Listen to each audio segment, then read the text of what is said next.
You're listening to AndrewHogue.com, Australia's only dedicated 24/7 rock metal radio station. Their latest record, Deceiver of the Gods, is by far their best record yet, and I want to get the lowdown from guitarist Olavi Mikkonen to see if he actually agrees about the brand new Amon Amarth album. G'day Olavi, welcome to AndrewHogue.com. How you doing? I'm fine. How are you? Very good. Now, again, I just gave the album massive praise, and I think from every other area of the globe that you seem to be getting the same kind of attention about the brand new record, which is, if anything, I reckon the best record to date for the band, even after 9 records and very consistent albums too.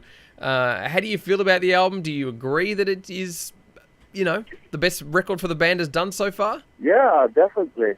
I mean, it might sound a little cheesy or cliche to say it, but yeah, I totally agree it's our best one. And honestly, I don't think we would even, try to record anything that we don't think is, the best we can do. And this time around, we had really good ideas when it comes to riffs and lyrics, and really good feeling. And we made a change of producer. We were working with Andy Sneap now for this new album, and we were looking for a more live feeling, a little rougher touch to the sound, and I think we succeeded in all aspects, and yeah, it's definitely our strongest album. Now, being obviously one of the founding members of the band and looking at the amount of sort of years between records, it hasn't been that long, so the band's always been writing music and consistently releasing records. And as we know, certain bands don't even make 5 records in their career before, things just sort of go, in a bad way. Or sometimes they release more than that and not always have consistent music. But what do you think the sort of secret is to the success of Amon Amarth from, your lengthy career up until now and still delivering, again, top-notch records like the brand new one? We've always been a hard-working band. When we're not touring, we're basically working on the band, new material. So it's not that we try to force out any, albums. I mean, when we have enough material for an album, that's when we're ready to record. But yeah, we are a hard-working band, and we're still passionate about this kind of music. We are, huge metal fans, and we're having a good vibe within the band, and we're still friends for 20 years, and yeah, I think all's good. Now, using Andy Sneap, I mean, he's certainly just such an amazing producer, and over the years, some of the music he has done is just pure evidence of just how great he knows how to bring out a band's, I guess, emotions through their music, and also an amazing sound as well. And what made you decide to sort of change producers and go with Andy Sneap on this record? I think, again, he did amazing job with the 3 albums we did with him, but we felt we wanted to have, we wanted to capture more live feeling and a rougher and more aggressive sound. I mean, Jens is brilliant, but he kind of, I think the last record got a little bit too polished mixing wise, but yeah, and also for us, it's nice to try something different. Since we don't really change too much as a band, it's great to, try some other people to work with. Now, as we know, the metal genre today is just filled with so many sub-genres, and obviously, you guys sort of get labelled in the whole Viking sort of genre purely because of the lyrical sort of approach to the music. How do you really view the sounds of Amon Amarth, regardless of the sort of sub-genre? I mean, because, you guys are certainly influencing a lot of bands now in the /subgenre of Viking metal.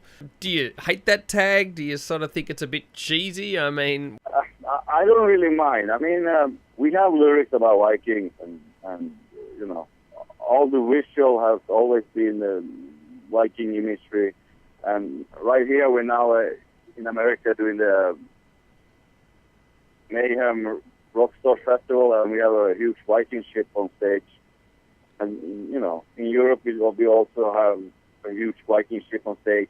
So, of course, I mean, if people want to label us Viking metal, I would say, yeah, whatever. It kind of makes sense since we play metal and we sing about Vikings. But then, of course, you have to, we don't really...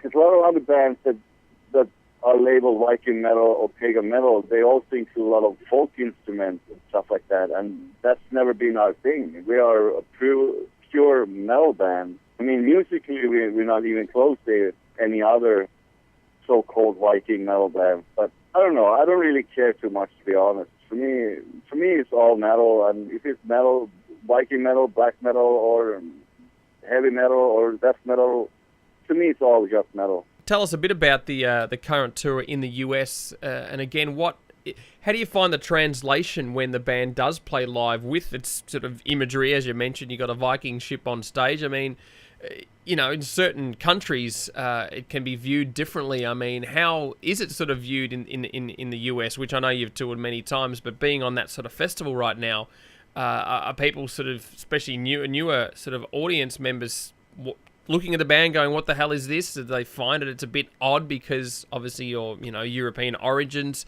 are very strong and the imagery is very strong in the band's music?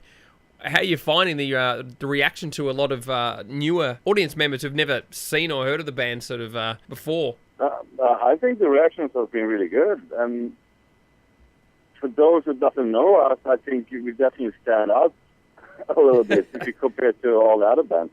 And I think that's the point with our band. We always try to do something different. We try to, stand out and not do what everybody else is doing. And as far as I know, nobody had a Viking ship on a tour in America before. So that's a first. And also it fits us and it fits our stage.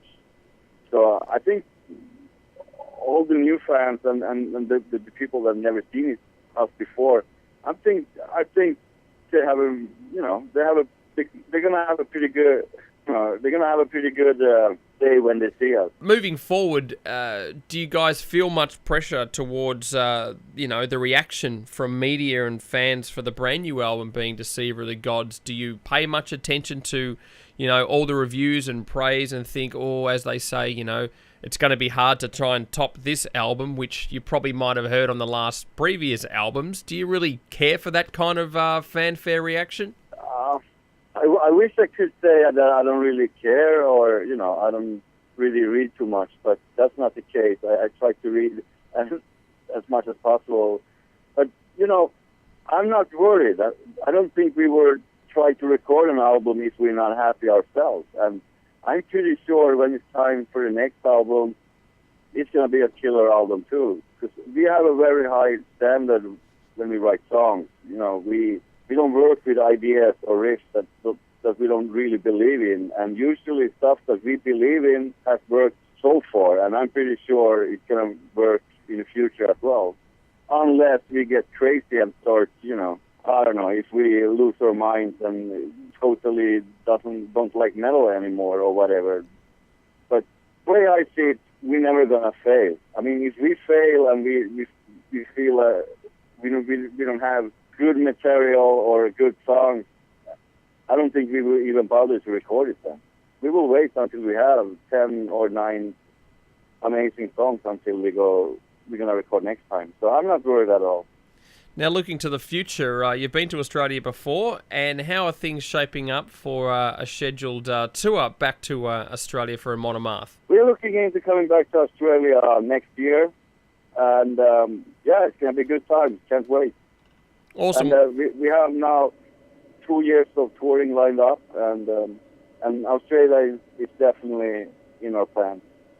Great news. Well, again, congratulations on a stellar new record, and a lot of the Australian fans are certainly really, really digging it. So we can get you to choose your favourite track from the latest record, Deceiver of the Gods, Olavi, to conclude our chat. Wow, that's a tricky one, but right now I would probably say Under Siege.